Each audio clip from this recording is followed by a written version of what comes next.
Javier, la semana pasada nos decía, nuestro pastor decía, que el problema no es que haya filosofías o herejías, falsas enseñanzas, sino el problema era que la iglesia, como creyentes, no pudiéramos discernir la palabra, que no pudiéramos distinguir entre lo vacío y lo completo, y que no podamos distinguir lo que es verdadero y lo que es falso. Creo que ese es el principal tema que hoy tenemos en nuestras iglesias. Son, pues básicamente son doctrinas que se empiezan a añadir a lo verdadero y empiezan a diluir y empieza a afectar nuestra unión, nuestra unión con los del Señor. Entonces, creo que este texto nos ayuda mucho a poder discernir esto. La verdad, hace tiempo me platicaron que en los bancos, como utilizan mucho dinero, les enseñan a saber cuál es el verdadero, porque cuando saben cuál es el verdadero, inmediatamente saben cuál es falso, porque saben todas las características, conocen todo lo que brilla, los formatos. Entonces, creo que en cierta manera eso nos puede ayudar a nosotros en un sentido a conocer la verdad, porque conociendo la verdad podemos hacer a un lado lo que es falso, lo que es filosofía humana, los que son pensamientos, los que son experiencias. Y doy gracias a Dios por su palabra también, que hoy nos permite poder estudiarla. Y espero que podamos salir edificados, consolados, en agradecimiento a nuestro Señor por la obra que hizo en nuestras vidas. Y como saben, como nos había comentado nuestro hermano Jeff, seguimos con la carta a Colosenses. Esta carta la hemos estado estudiando verso por verso. Y bueno, como toda predicación tiene un propósito. El propósito que yo tengo para este sermón es que podamos comprender la suficiencia de Cristo y la necesidad de estar alertas contra las falsas enseñanzas. Comprender la suficiencia de Cristo y la necesidad de estar alertas contra las falsas enseñanzas. De hecho, los estudiosos dicen que estos pasajes es el corazón de la carta a los colosenses, porque aborda el problema que tenían los colosenses. Da el antídoto ante las falsas enseñanzas. La iglesia estaba sufriendo, la iglesia en Colosas estaba sufriendo. Básicamente, lo que estaban tratando de decir es, sí, Cristo está bien, pero no es suficiente. Eso es básicamente lo que trataban de decir estos falsos maestros. Con un poco de contexto, sabemos que Pablo fue quien escribió esta carta. Epafras fue quien llevó el evangelio a Colosas y fue quien visitó a Pablo estando encarcelado en Roma. ¿Alguien sabe cuánto es la distancia entre Colosas y Roma? Son como 2,200 kilómetros. Es la distancia de aquí a Cancún. ¿Sí? Lógicamente ahorita tenemos aviones, quizá podemos hacer videollamadas y podemos tener una cierta relación, ¿sí? Pero en ese momento, pues bueno, las cosas no eran así. Realmente vemos la preocupación de Epafras, el pastor de Colosas. Estaba preocupado, tanto así que fue con Pablo a visitarlo. Fue a darle lo que estaba pasando en Colosas. Básicamente el reporte que da Epafras son dos anuncios. Son dos anuncios que Epafras le platica a Pablo. El primero es que la iglesia estaba creciendo, estaba dando fruto, estaban creciendo en la fe, en el amor, estaba gozoso. Pablo dice que estaba gozoso por escuchar su firmeza y su buen orden. De hecho, estaban caminando de una buena forma. Pero la segunda noticia muestra su preocupación. La preocupación de las cosas que estaban pasando en la iglesia de Colosas. Falsos maestros, herejías que amenazaban con engañar a la iglesia. Y esa es la preocupación de Pablo. Él no los conocía. Y él escribe esta carta para poder edificar, para poder advertir a la iglesia que está en Colosas de la preocupación que tenía porque no fueran engañados. Porque había falsas doctrinas, había falsos maestros que estaban poniendo en peligro la unidad de la iglesia. En el capítulo 2 abarcamos esos temas y de hecho ahí están todos relacionados los sismos, el humanismo, por ejemplo, que vamos a ver, el legalismo cuando dice que las leyes de los alimentos, las bebidas, el día de reposo, las fiestas judías. Está el misticismo, que ellos decían que eran visiones, adoración a los ángeles, el ascetismo, el severo trato al cuerpo, no agarres, no pruebes, ni siquiera toques. Estos sismos estaban llegando a la iglesia, estaban como una falsa doctrina amenazando a la iglesia de Colosas. Y antes de entrar, creo que es importante poder dar el orden lógico de las ideas o la estructura gramatical que nos permite facilitar la lectura. Esta carta tiene aproximadamente 29 mandatos, 29 imperativos que Pablo da a su iglesia o lo da a unas personas en particular. Y en estos versículos tenemos los primeros 2 mandatos. Son los primeros 2 mandatos que Pablo da a la iglesia para poder contrarrestar lo que estaba pasando. También quiero comentarles que hay un principio teológico que es fundamental. Estamos hablando de los imperativos y los indicativos. Los imperativos muestran o tratan de dar lo que debemos hacer.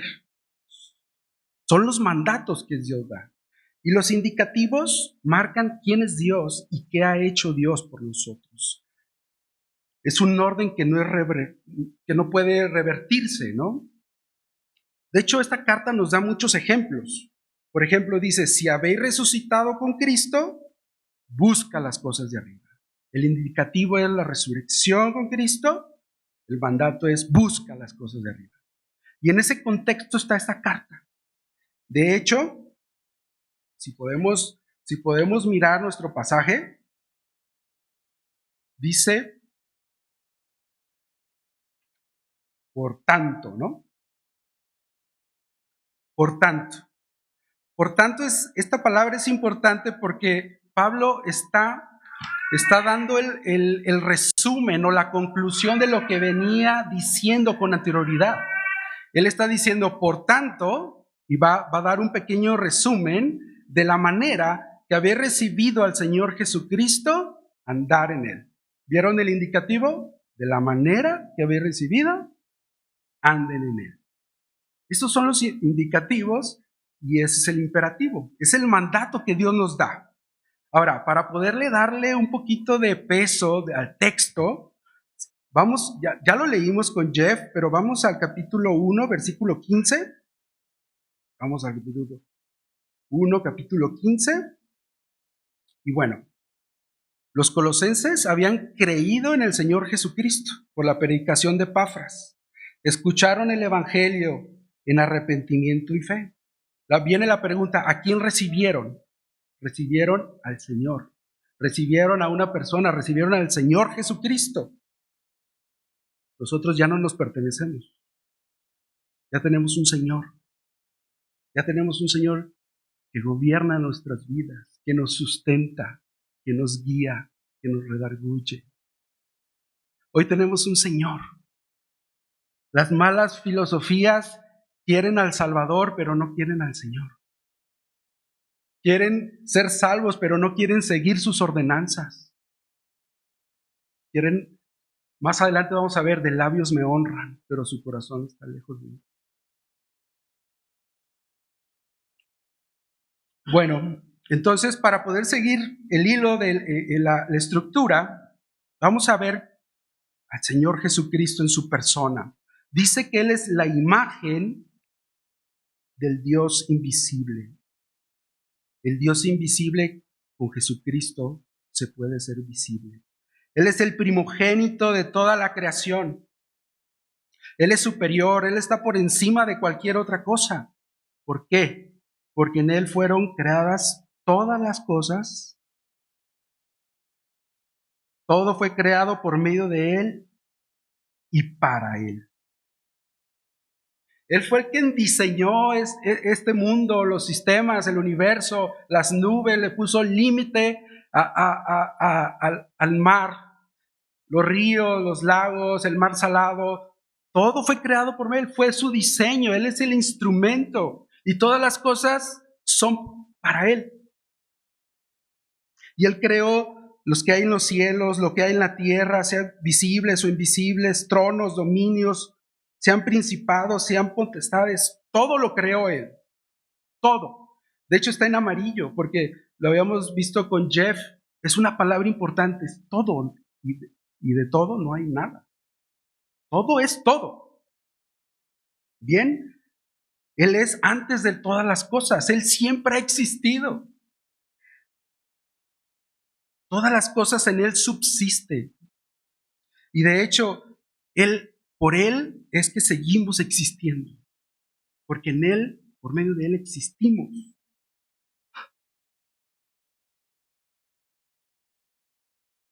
Subsiste. En Él es la cabeza del cuerpo que es la iglesia, es quien nos dirige, es quien nos sustenta, quien nos cuida. Él es el principio, el primogénito entre los muertos.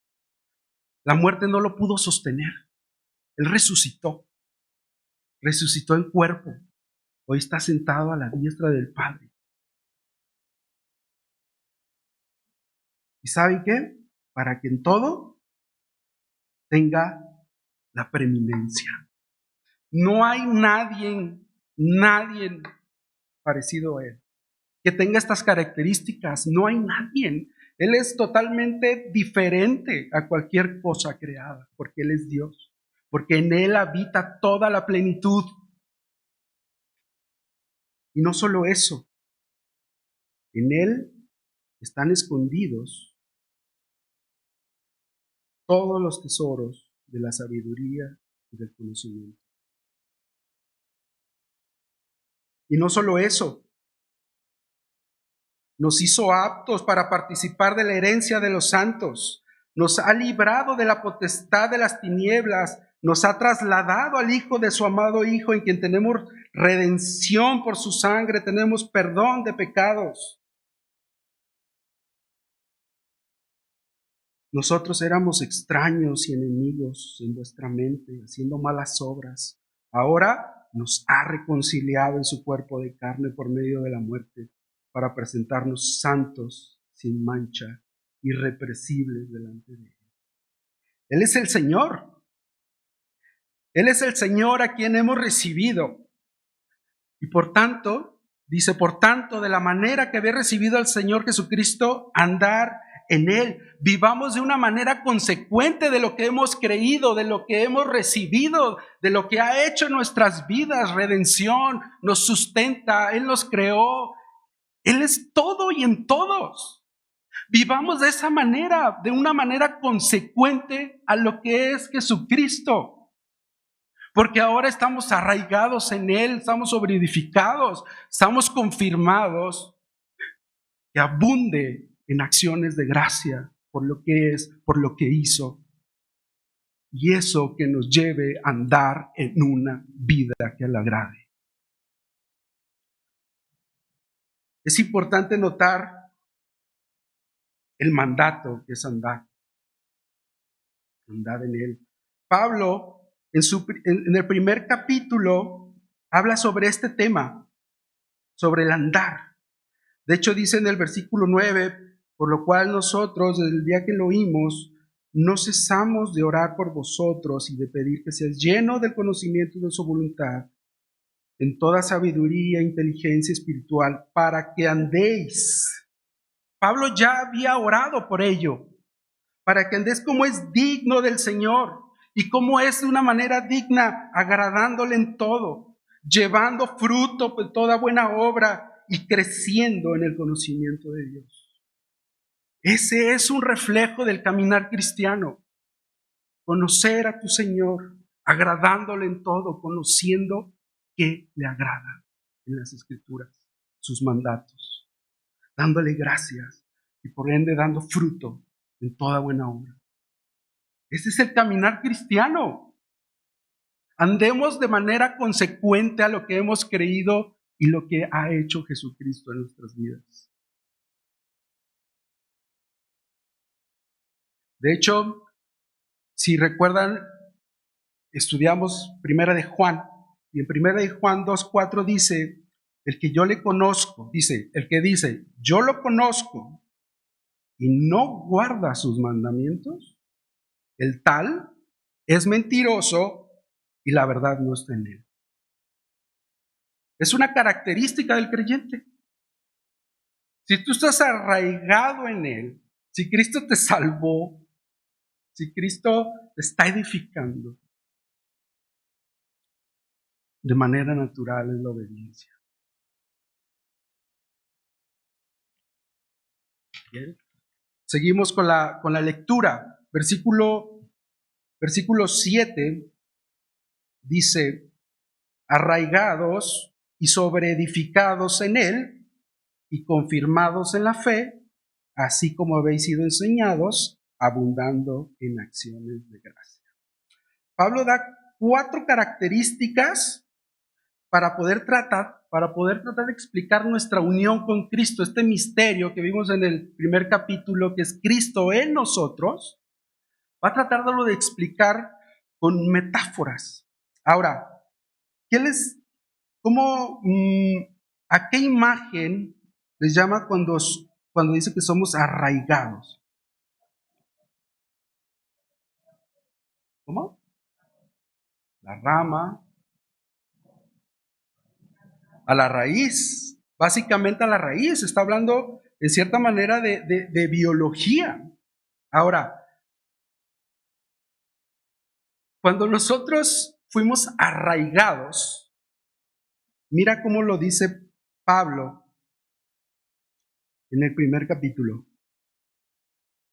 Nos ha librado de la potestad de las tinieblas y nos ha trasladado al reino de su Hijo.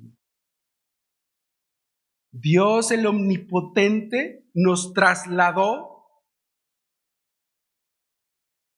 a su reino. Nos plantó Cristo en nosotros, la esperanza de vida. Y es por medio que las raíces pueden tomar de su agua, de sus nutrientes, de su sabiduría, de su conocimiento, y es por el cual podemos investigar todos los tesoros de su conocimiento y de su sabiduría. De ahí tenemos todo. Es como las raíces que nos plantan en su reino, en Cristo, y en Cristo es donde podemos tomar todos sus nutrientes. De hecho, es muy posible que Pablo haya visto o dado esta imagen y que no venga a la mente el Salmo número 1. El Salmo número 1 dice lo siguiente: bienaventurado el varón que no anduvo en consejos de malos, ni estuvo en camino de pecadores, ni en sillas de escarnecedores se ha sentado, sino pues su ley de Jehová está su delicia comiendo, y en su ley medita de día y noche. Será como un árbol plantado. ¿Lo pueden visualizar? No nació ahí, fue plantado junto a corrientes de agua, que da fruto en su tiempo, su hoja no cae y todo lo que hace prosperará. Dios fue el que nos trasplantó a las corrientes de agua. De Él podemos tomar todos los nutrientes.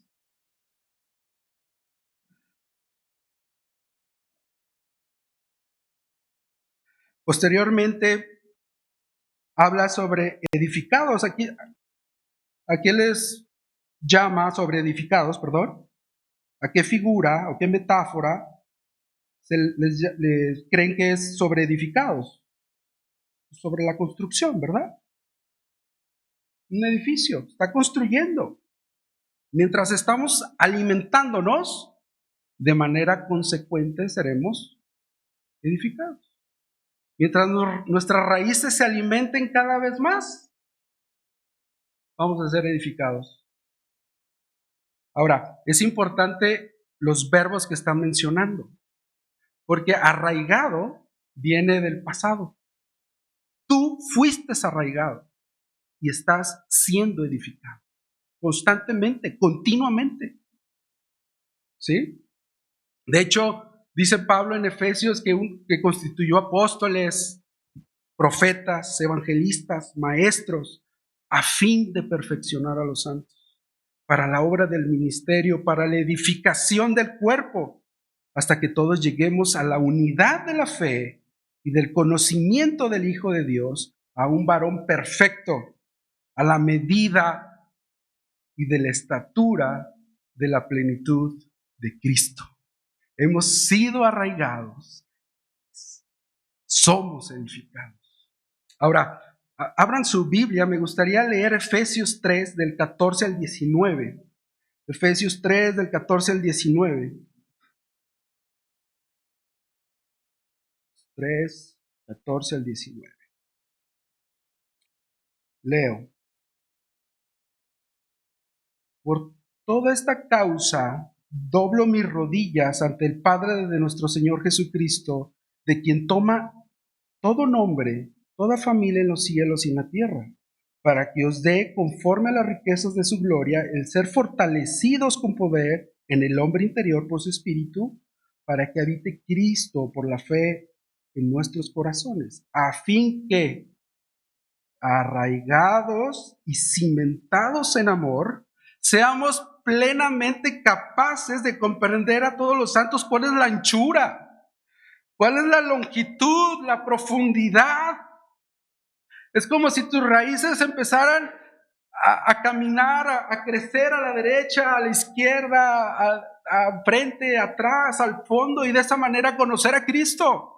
Porque nuestras raíces están constantemente en su persona, se está alimentando y está conociendo la manera de ancho, alto, profundo. Esa es la manera en que conocemos a nuestro Señor, como una raíz y como un edificio, y que va conociendo en su amor.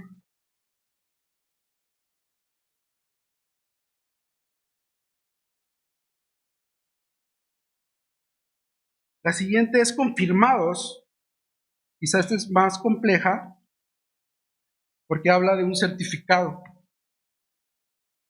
El certificado básicamente es que mientras va avanzando, hay una persona que va certificando que las cosas van caminando bien.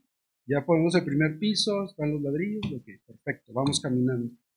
Entonces, si estamos arraigados, si estamos edificados, vamos a ser confirmados por nuestra fe, porque nuestro andar va a ser conforme a lo que Dios le agrada. Es sencillo, seremos confirmados.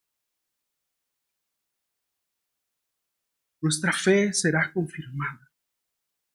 ¿Y saben qué? Estos tres verbos tienen también otra característica, son pasivos. Nosotros los recibimos, porque es Cristo quien traslada y nos arraiga, es Cristo quien nos edifica, es Cristo quien nos confirma. El único que es activo, es abundando en acciones de gracia. Y básicamente está hablando como si fuera un río que se está desbordando y que tu corazón se desborda y da gracias porque te arraigó, porque te edificó, porque te confirmó y porque sabemos quién es Jesucristo, lo que hizo por nosotros y quién es el supremo. Y cuando crezcamos cada vez en esto, desbordaremos nuestro corazón de acción de gracias. Nuestro corazón en acciones de gracia va a estar desbordado porque sabemos que Jesucristo es quien hace la obra.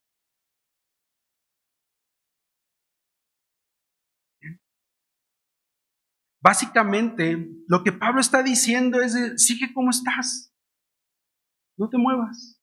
Estás caminando bien, estás teniendo fruto. De hecho dice, fuiste enseñado bien, recibiste al Señor, camina como vienes. Tienes orden, tienes firmeza, no necesitas nuevas revelaciones. ¿Sabe?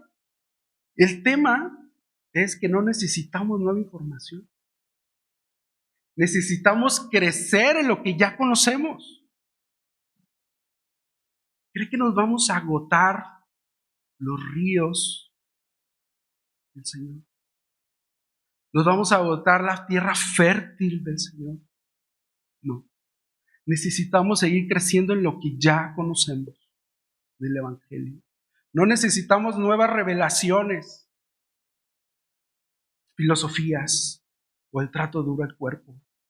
Necesitamos crecer en lo que ya sabemos, en el Evangelio. Bien, vamos siguiendo con el pasaje. Colosenses 2:8 dice, mirad que nadie nos engañe por medio de filosofías y huecas sutilezas, según las tradiciones de los hombres, conforme a los rudimentos del mundo y no según Cristo. Tenemos el siguiente imperativo, mirad. ¿Qué significa? Está atento, vigila, pon atención, investiga. Ese es el segundo mandamiento, mira, pon atención, porque ¿saben qué? Las filosofías engañan.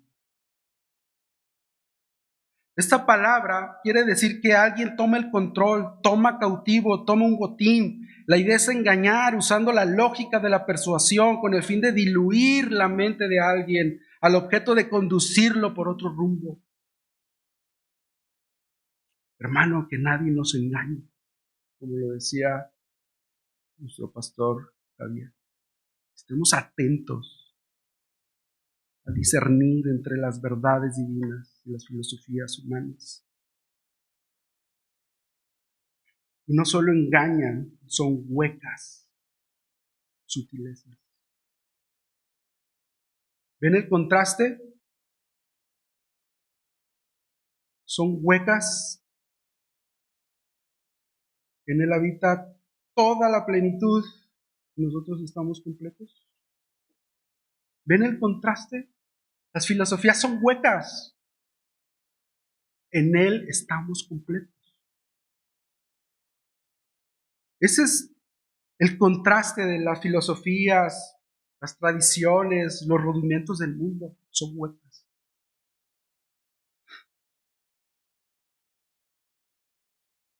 Es importante también notar en Marcos, si gustan, vamos a Marcos 7:5. Marcos 7:5.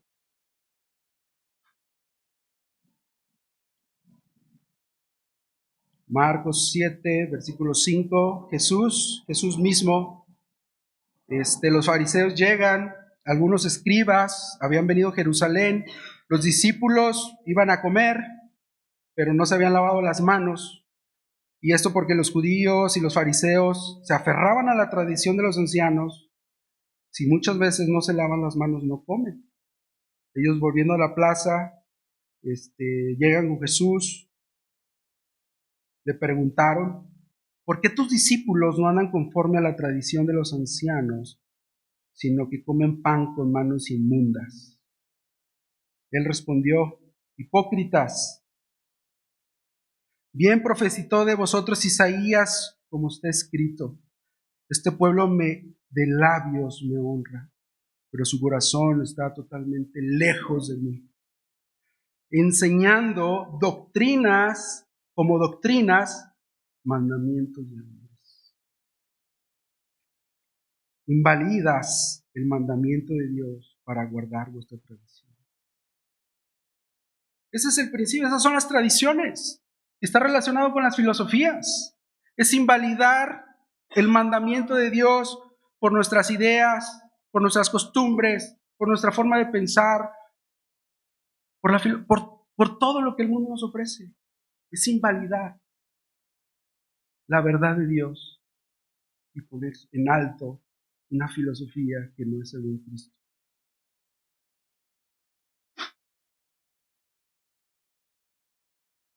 Bien, quería comentarles que antes de ser cristiano tenía problemas de alcohol y mi mamá me invitó a Al-Anon. Al-Anon es un grupo de autoayuda que ayuda a los familiares que tienen alcohol o que sufren el alcoholismo, y de ahí me pasé a Alcohólicos Anónimos. ¿Alguien ha estado en estos grupos o que tenga alguna relación con estos grupos? Creo que no. Bueno, entonces, antes de ser cristiano, yo estuve en Alcohólicos Anónimos recuperándome. Quiero comentarles que en su momento estaba ciego, no veía lo que estaba pasando ahí. Pero por lo menos te hablaban, se comunicaban, te ayudaban. Y ahí había un cristiano que se llama Roberto Pérez, algunos ya lo conocen.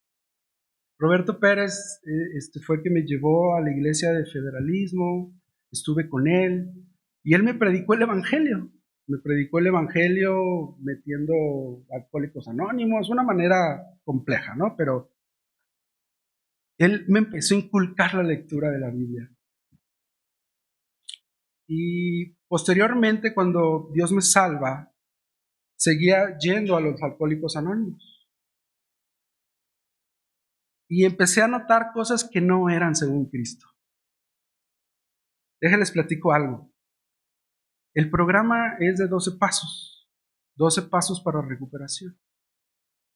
Y la manera de ayudar es de una manera en conjunto. Separan las personas y dicen, soy una persona alcohólica. Y ellos dicen que el alcoholismo es una enfermedad. O sea, una enfermedad que que solamente necesita curarse, porque al final de cuentas tú no lo provocaste, tú no lo iniciaste, simplemente es una enfermedad incurable que aquí en el grupo podemos tratar. Pero ¿saben qué dice la Escritura? Que el alcoholismo es un pecado. Nosotros estábamos buscando un médico cuando en realidad necesitamos a quien nos dé redención y perdón de nuestros pecados. Esa es una filosofía falsa que lleva a la perdición a muchas personas. ¿Y saben por qué? Porque hay un paso, en el tercer paso dice, concibe tú al Dios conforme tú lo quieras. Hacen dioses en el grupo, y ellos dicen, bueno, pues el grupo es mi Dios, fulano es mi Dios, berengano es mi Dios. El único Dios verdadero es Jesucristo.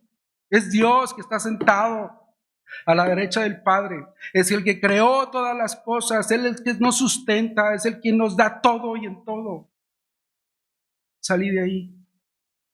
Pero pueden notar la sutileza de las filosofías. Que si no pasamos esas filosofías por las verdades bíblicas, nos pueden llevar cautivo. Nos pueden perder pensando que estamos mejor. De hecho, en el capítulo 2, versículo 22, 23, dice, tales cosas tienen en la verdad cierta reputación de sabiduría y en el duro trato del cuerpo, pero sabe, no tiene alguno contra los apetitos de la carne. Puede sonar sabio lo que dicen.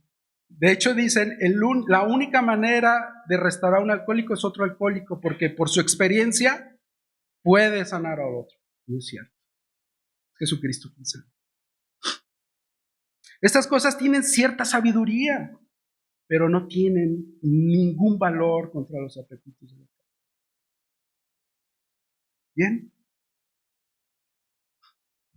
Por último, los últimos versículos, Colosenses 2 al 9, 2:9 dice, porque en él habita corporalmente toda la plenitud de la deidad y vosotros estáis completos en él, que es la cabeza de todo principado y potestad.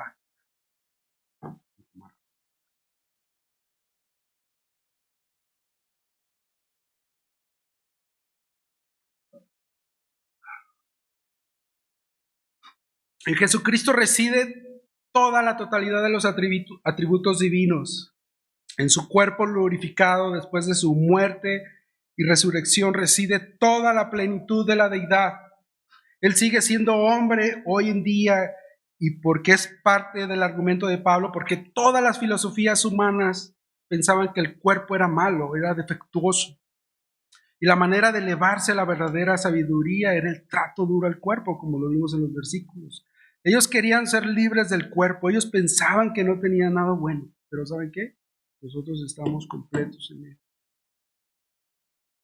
Estamos completos, porque en él habita toda la plenitud de la deidad. El argumento de Pablo es este: si Cristo, están escondidos todos los tesoros de la sabiduría, del conocimiento, lo hemos recibido con buena enseñanza, hemos sido arraigados, hemos sido sobreedificados, confirmados en la fe, y en él habita corporalmente toda la plenitud de la deidad, y es donde nos alimentamos y tomamos todos nuestros nutrientes, estamos completos en él. Ese es el argumento de Pablo. No necesitas nada más. Necesitas a Cristo. Necesitas seguir conociendo a Cristo. Es la cabeza de todo principado y potestad. Él es el creador también de los ángeles celestiales. Es interesante porque dice que es la cabeza de todo principado y potestad. Si se fijan, en Efesios dice que no tenemos lucha contra sangre ni contra sangre, carne y sangre, sino contra principados y contra potestades. Es similar. Son ángeles celestiales, son malignos. De hecho, quiero mostrarles, más adelante lo vamos a ver en el 13. Capítulo 2, versículo 13. Y vosotros, estando muertos en el pecado y en la circuncisión de nuestra carne, os dio vida juntamente con él, perdonándoos todos los pecados, anulando el acta de los decretos que había contra nosotros, que nos era contraria, quitando de en medio y clavándola en la cruz, y despojando a los principados y a las potestades, los exhibió públicamente, triunfando sobre ellos en la cruz. Son seres caídos. Jesucristo ya venció. Más adelante, en este argumento, habla sobre los ángeles, sobre el culto a los ángeles. Es añadiendo su argumento a esta situación. Cristo es suficiente para nuestra salvación, hermanos. Cristo es suficiente para nuestra santificación y para poder vivir una vida piadosa. Cristo es suficiente para nuestra glorificación. No hay ninguna carencia que Él no pueda satisfacer, ningún vacío que no pueda llenar, ningún pecado que Él no pueda perdonar. Cristo está sentado a la diestra del Padre cuidando de ti, cuidándonos a nosotros. Así que si te has arrepentido de tus pecados, si te has aferrado a Cristo por la fe, hermano, continuemos ahí. Que todas nuestras raíces beban de ese terreno de las aguas de Jesucristo. Como un niño recién nacido que desea la leche espiritual no adulterada. ¿Por qué buscar fuera lo que ya nos ha dado Cristo? ¿Por qué? El mundo busca satisfacer las necesidades del hombre fuera de Dios. Busca la manera de venderte soluciones que apaciguan la insatisfacción humana. Métodos, pasos, experiencias, trato duro al cuerpo, filosofía, revelaciones angelicales, ancestrales, buscando respuestas que nacen del corazón del hombre. La búsqueda del éxito personal, económica, pero estas son fuera de Cristo. ¿No es este el problema de todas las religiones? Buscan la salvación, la santificación, la vida eterna, pero fuera de Cristo. Fuera de Cristo.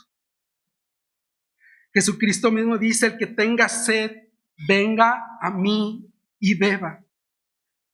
El que cree en mí, como dice la Escritura, correrán ríos de agua viva. Hermanos, continuemos alimentándonos de sus raíces, siendo edificados mutuamente, poniendo a trabajar nuestros dones. La edificación lo da Cristo, pero es algo en comunidad, es algo en iglesia. Vamos a orar. Señor, te damos gracias por tu palabra, gracias por lo bueno que eres, por tu salvación. Gracias porque podemos edificarnos, porque podemos alimentarnos de ti, Señor. Gracias porque podemos estar completos en ti, Señor. Gracias porque por tu sacrificio en la cruz, Señor, tu resurrección, hoy podemos tener esperanza. Ayúdanos en nuestro caminar, en nuestro andar. Que nuestro andar sea la consecuencia de saber y de entender a quién hemos recibido, al Señor de nuestras vidas, a Jesús, el Cristo. Que podamos estar atentos, Señor, contra toda doctrina, contra toda filosofía, Señor, que estemos alertas, que podamos crecer, Señor, que podamos llegar a la madurez como iglesia, Señor. Gracias en el nombre de Cristo Jesús. Amén.